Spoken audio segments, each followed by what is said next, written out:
Friends, அனைவருக்கும் வணக்கம். எல்லாருக்கும் மகிழ்ச்சியான செய்தி. எல்லாருக்கும்னா ஒர்க் பண்ண போகிறவங்க, ரீஃபண்ட் கேட்டவங்க, அதாவது ஒர்க் பண்ண விருப்பம் அப்படின்னு ரீஃபண்ட் கேட்டவங்க எல்லாருக்குமே மகிழ்ச்சியான செய்தி.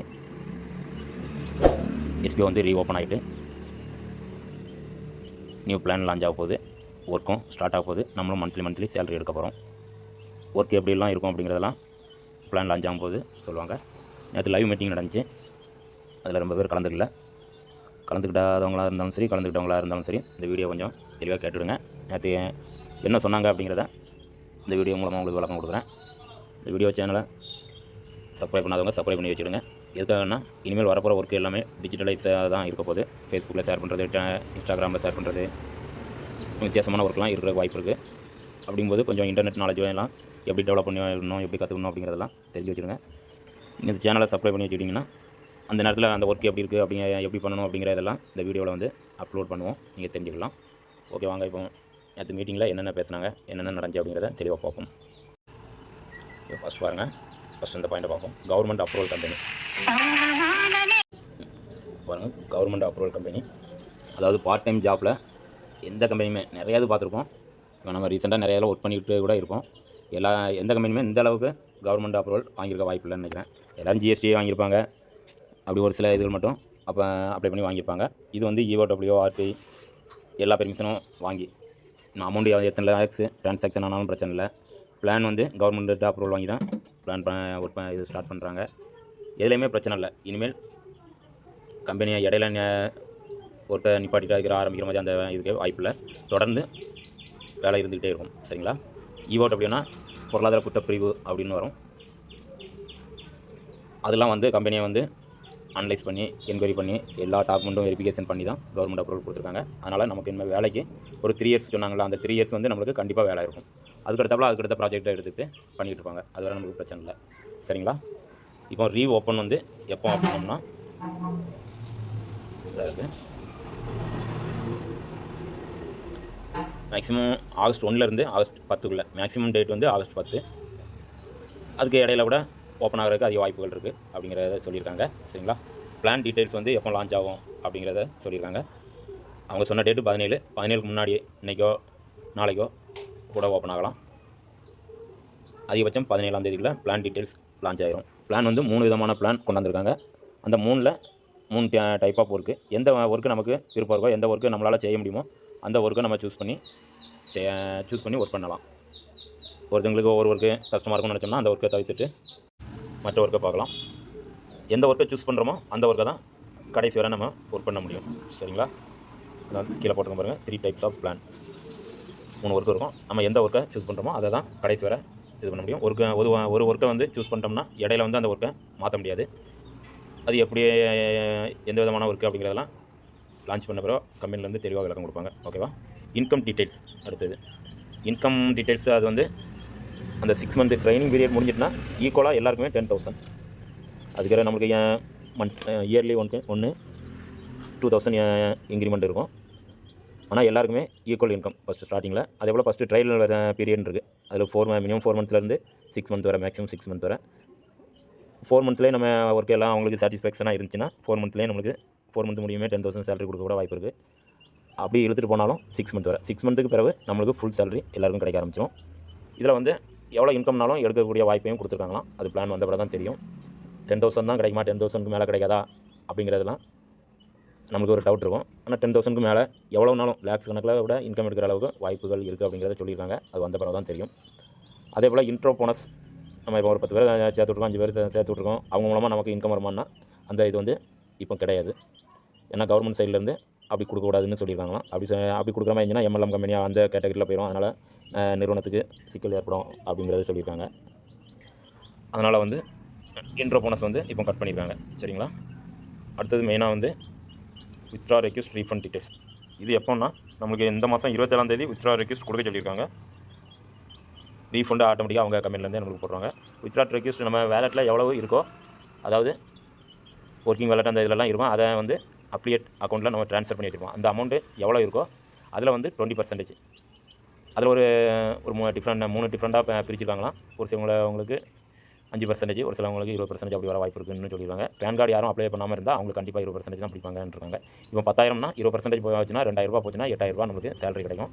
அது 27ஆம் தேதி வித்ட்ரா கொடுத்தோம்னா அது டேட் வந்து சொல்லலை. ஆனால் ஆகஸ்ட் மாதம் கண்டிப்பாக எல்லாருடைய அக்கௌண்ட்டுக்கும் வந்துடும் அப்படிங்கிறதையும் சொல்லியிருக்காங்க.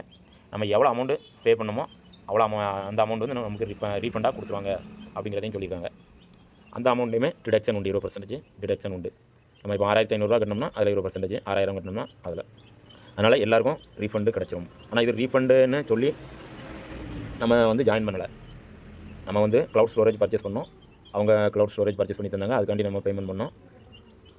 அதுக்காக வாங்கினது தான். ஆனால் கம்பெனி வந்து பணம் எதுவும் வாங்கக்கூடாது அப்படிங்கிற இதனால் கம்பெனி வந்து அவங்களா விருப்பப்பட்டு நம்மளுக்கு ரீஃபண்ட் கொடுக்குறாங்க. வேறு எந்த கம்பெனியுமே இவ்வளோக்குள்ளே கொடுக்க வாய்ப்பு இல்லை.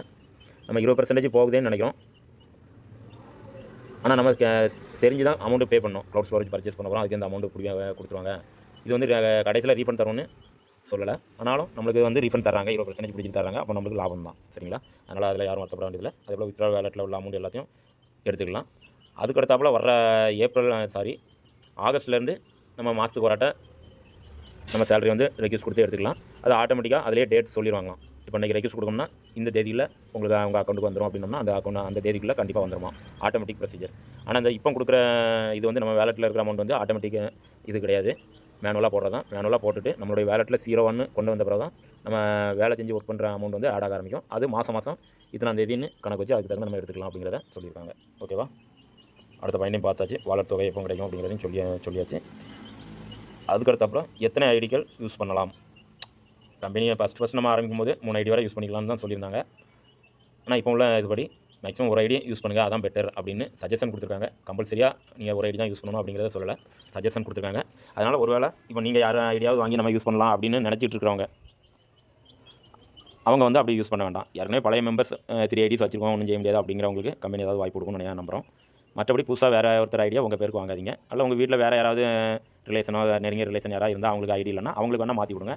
மேக்ஸிமம் ஒரு ஆளுக்கு ஒரு ஐடியா யூஸ் பண்ணுங்கள் அப்படிங்கிறது தான் சொல்லியிருக்காங்க. அதுக்காக 3 ஐடி 2 ஐடி யூஸ் பண்ண முடியாது, கண்டிப்பாக முடியாது அப்படிங்கிறத சொல்லலை. ஒரு ஐடி இருந்தால் நல்லது அப்படிங்கிறத மட்டும் சஜஷனாக கொடுத்துருக்காங்க. ஓகேவா? Other all problem solve next 10 days. இப்போ நம்ம இன்றைக்கி ஜூலை 15 ஆகுது. நம்மளுக்கு ஆகஸ்ட் 1லேருந்து 10க்குள்ளே கம்பெனி நம்மளுடைய ஒர்க்கு ஸ்டார்ட் ஆகும். அதுக்கு இடையில் என்னென்ன ப்ராப்ளத்துக்கு நம்ம மெயில் பண்ணியிருக்கோமோ நம்மளுடைய ரிஜிஸ்டர் இமெயில் ஐடியிலேருந்து எஸ்பிஓனுடைய இமெயில் ஐடிக்கு என்னென்ன மெயில் பண்ணியிருக்கோமோ, எனக்கு இந்த ஃபோன் நம்பர் மிஸ்டேக்காக இருக்குது, அல்ல இமெயில் ஐடியில் மிஸ்டேக் இருக்குது, அல்ல என்னோடய ஐடியை ட்ரான்ஸ்ஃபர் பண்ணணும், அல்ல என்னுடைய அக்கௌண்ட் ஓப்பன் ஆக மாட்டேங்குது, அதுக்கெலாம் மெசேஜ் அனுப்பியிருப்போம். அதனுடைய ப்ரூஃபெல்லாம் வச்சு பக்காவாக அனுப்பியிருந்தோம்னா அதில் எத்தனை 1000 மெயில் கிடந்தாலும் அத்தனை மெயில்களும் செக் பண்ணப்பட்டு அந்த ப்ராப்ளங்கள் வந்து இந்த 10 நாளில் கிளியர் பண்ணி கொடுப்போம் அப்படிங்கிறத சொல்லியிருக்காங்க. ஓகேவா? அதனால் அந்த மேக்ஸிமம் 10 daysக்குள்ளே உங்களுக்கு எதுவும் ப்ராப்ளம் இருந்தாலும் நீங்கள் இமெயில் மூலமாக தெரியப்படுத்துங்க. உங்கள் ரிஜிஸ்டர் இமெயிலேருந்து spo.tvm@gmail.com அந்த மெயிலுக்கு தெளிவாக டைப் பண்ணி அனுப்பி உங்களுடைய ப்ராப்ளம் எதுவும் இருந்துச்சுன்னா சால்வ் பண்ணிவிடுங்க. அதே போல் என்னுடைய ஐடி பிளாக் ஆகிட்டு ஆக்டிவேட் பண்ணணும் அப்படிங்கிறது அப்படிலாம் இனிமேல் முடியாது. இன்னும் பிளாக்னா இன்னும் பிளாக்டு தான். அந்த டேட் நேற்று நைட்டோட முடிஞ்சு போச்சு அப்படிங்கிறதையும் சொல்லிட்டாங்க. யார் ஐடியாவது கவனிக்காமல் இருந்திருப்பீங்க அல்லது ஒன்றுமே ஃபில் பண்ணாமல் இருந்திருந்தீங்கன்னா உங்கள் ஐடி பிளாக் ஆகிருக்கும், அது ஒன்றும் செய்ய முடியாது அப்படின்னு சொல்லிட்டாங்க. ஓகேவா? சரி, அடுத்தாப்பில் வந்து நியூ குரூப்ஸ். இப்போ வந்து டெலகிராமில் ஒரே குரூப்பாக இருக்குது, நோட்டீஸ் போர்ட் குரூப்பு அப்படின்னு எல்லாமே ஒரே குரூப்பாக இருக்குது. இனிமேல் வந்து லாங்குவேஜ் வைஸ் ஒன்று வந்து லாங்குவேஜ் வைஸு, அடுத்தது வந்து ஒரு 3 டைப்ஸ் ஆஃப் ஒர்க்கு கொடுத்துருந்தாங்கல்ல, ஒர்க்கு கொடுப்பாங்கள்ல, அது நம்ம என்ன ஒர்க்கை சூஸ் பண்ணுறோமோ அது ரிலேட்டடாக ஒரு குரூப்ஸ் அப்படி வந்து குரூப் ஓப்பன் பண்ண போகிறாங்க. சரிங்களா? அடுத்தது வந்து வீடியோ செலெக்ஷன். வீடியோங்கிறது ஒரு லீடர்ஸ் போஸ்ட்டு. அந்த இதுக்கு வந்து ஒரு 18 19 அந்த பிளான் லான்ச் பண்ண பிறகு லீடர்ஸ் வந்து தேர்ந்தெடுப்பாங்களாம். அவங்களுக்கு நம்மளை விட சேலரி அதிகமாக இருக்கும். சரிங்களா? பிறகு கம்பெனிலேருந்து நம்மளுக்கு நிறையா கோர்ஸஸ் சொல்லி தர போகிறாங்க. எதுக்குமே அமௌண்ட்டு கட்ட வேண்டியதில்லை, எல்லாமே ஃப்ரீ கோர்ஸ் தான். அந்த ஃப்ரீ கிராஜுவேஷன் ஏதாவது முடிச்சிருந்தோம்னா அதுக்கு தகுந்த கோர்ஸ் சொல்லி கொடுப்பாங்க. கோர்ஸ் சொல்லி கொடுத்த பிறகு பிஸ்னஸ் நம்ம ஸ்டார்ட் பண்ணி ஏர்ன் பண்ணிக்கலாமா. அந்த பிஸ்னஸ் அப்படிங்கிறது அதே போல் கோர்ஸும் ஆன்லைன் கோர்ஸ் மாதிரி இருக்காது அப்படிங்கிறத சொல்லியிருக்காங்க. எப்படி இருக்குங்கிறது தெரியல. அதே போல் ஒரு கோர்ஸ் முடிச்சிட்டோம்னா 100% நீங்கள் ஒரு பிஸ்னஸ் வேணால் மாறலாம் அப்படிங்கிற கேரண்டியை கொடுத்துருக்காங்க. பிஸ்னஸுமே ஆன்லைன் ஜாப் அது ரிலேட்டடாக இருக்காது, நம்ம ரியல் ஒர்க்காக இருக்கும். நம்ம ஏதாவது ஒரு தொழிலை கற்றுக்கிட்டோம்னா வீட்டிலேருந்து பண்ணுறோம்ல, அதே மாதிரி அந்த ஒர்க்காக இருக்கும் அப்படிங்கிறத சொல்லியிருக்காங்க. ஓகே ஃப்ரெண்ட்ஸ், நிறைய விஷயங்கள் வந்து சொல்லியிருந்தாங்க. இனிமேல் எல்லோரும் கொஞ்சம் மகிழ்ச்சியாக இருங்க. கண்டிப்பாக நமக்கு ஒரு வேலை, ஒரு பார்ட் டைமாக நமக்கு ஒரு ஜாப் கிடைக்குது, அதை நல்லபடியாக யூஸ் பண்ணிக்கிடுவோம். அதே போல் புது ஜாயினிங் கண்டிப்பாக கிடையாது அப்படிங்கிறத சொல்லியிருக்காங்க. அதை அந்த பாயிண்டில் சொல்ல மறந்துட்டேன். Okay friends, thank you. சேனலை எல்லோரும் சப்ஸ்கிரைப் பண்ணி வச்சுக்கோங்க. புது புது அப்டேஷன் உடனே வீடியோ மூலமாக அப்டேட் பண்ணுவோம். ஓகேவா? தேங்க்யூ.